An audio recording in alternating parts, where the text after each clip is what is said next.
ជំរាបសួរពុកម៉ែបងប្អូនថ្ងៃនេះនាងខ្ញុំមករៀបរាប់អត្ថប្រយោជន៍ស្លឹកម្លូស្លឹកម្លូត្រូវបានគេស្គាល់និងប្រើប្រាស់ជាទូទៅក្នុងសង្គមខ្មែរតាំងពីបុរាណកាលមកក្រៅពីការទំពាជាមួយស្លានិងកំបោរស្លឹកម្លូក៏មានផ្ទុកនូវសារធាតុចិញ្ចឹមវីតាមីននិងប្រេងសំខាន់ដែលផ្ដល់អត្ថប្រយោជន៍យ៉ាងច្រើនចំពោះសុខភាពនិងការថែរក្សាសម្រស់ 1. ជំនួយដល់ប្រព័ន្ធរំលាយអាហារកាត់បន្ថយការហើមពោះនិងឆ្អល់ពោះស្លឹកម្លូមានលក្ខណៈសម្បត្តិជួយបណ្ដេញខ្យល់ក្នុងក្រពះពោះវៀនការទំពាស្លឹកម្លូឬផឹកទឹកឆ្អិនដែលត្រាំស្លឹកម្លូអាចជួយសម្រួលដល់ការរំលាយអាហារនិងកាត់បន្ថយអាការៈឆ្អល់ពោះ 2. ជំរុញការឃ្លានអាហារវាជួយតុល្យភាពកម្រិត pH ក្នុងក្រពះដែលធ្វើឲ្យប្រព័ន្ធរំលាយអាហារដំណើរការបានល្អនិងបង្កើនចំណង់អាហារ 2. សុខភាពមាត់ធ្មេញបំបត្តិក្លិនមាត់សារធាតុប្រឆាំងបាក់តេរីនៅក្នុងស្លឹកម្លូជួយកម្ចាត់បាក់តេរីអាក្រក់ក្នុងមាត់ដែលជាមូលហេតុបង្កឲ្យមានក្លិនមាត់មិនល្អការពារធ្មេញពុកនិងពង្រឹងអញ្ចាញធ្មេញការទំពាស្លឹកម្លូជួយសម្អាតធ្មេញកាត់បន្ថយការរលាកអញ្ចាញធ្មេញ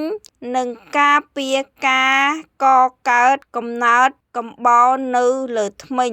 3. ព្យាបាលនិងសម្រាលបញ្ហាប្រព័ន្ធដង្ហើមបំបត្តិការក្អកនិងស្លេសស្លឹកម្លូត្រូវបានប្រើជាឱសថបុរាណសម្រាប់ព្យាបាលការក្អកនិងរលាកទងសួតការយកស្លឹកម្លូទៅកម្ដៅតិចរួចដាក់ស្អំនៅលើទ្រូងអាចជួយសម្រាលការណែនទ្រូងនិងជួយឲ្យស្លេសធ្លាក់ចេញមកក្រៅសម្រាលអាការៈហឺតលក្ខណៈសម្បត្តិប្រឆាំងការរលាករបស់វាជួយសម្រួលដល់ផ្លូវដង្ហើមសម្រាប់អ្នកមានជំងឺហឺតកម្រិតស្រាល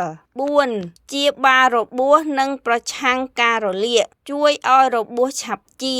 ស្លឹកម្លូមានសារធាតុប្រឆាំងអុកស៊ីតកម្មខ្ពស់ការបុកស្លឹកម្លូស្រស់រួចយកទៅបិទលើរបួសតូចតាចឬកន្លែងដែលសត្វល្អិតតិចឬខាំអាចជួយកាត់បន្ថយការឈឺចាប់និងការពារការឆ្លងមេរោគកាត់បន្ថយការឈឺសន្លាក់ការយកប្រេងស្លឹកម្លូឬស្លឹកម្លូកម្ដៅអ៊ុនទៅម៉ាស្សាលើតំបន់ដែលមានការឈឺចាប់អាចជួយសម្រាលការឈឺសន្លាក់និងសាច់ដុំ 5. ថែរក្សាស្បែកនិងសម្រស់ព្យាបាលមុននឹងបញ្ហាស្បែកដោយសារវាមានសារធាតុប្រឆាំងបាក់តេរីការយកទឹកដែលដាំពីស្លឹកម្លូលាងមុខឬបុកស្លឹកម្លូបិទលើមុខអាចជួយកាត់បន្ថយមុននិងការរលាកស្បែកបានយ៉ាងល្អ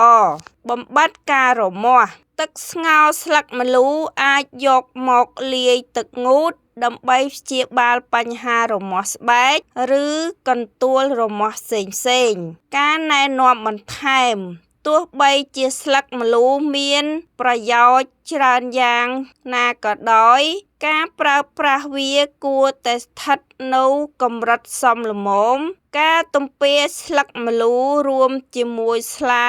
កំបោរនិងថ្នាំជក់ញឹកញាប់ពេកនិងក្នុងរយៈពេលយូរអាចបង្កើនហានិភ័យនៃជំងឺមហារីកមាត់ធ្មេញដូច្នេះគួរប្រើប្រាស់វាជាឱសថឬគ្រឿងផ្សំធម្មជាតិក្នុងកម្រិតសមស្របទើបទទួលបានផលល្អចំពោះសុខភាព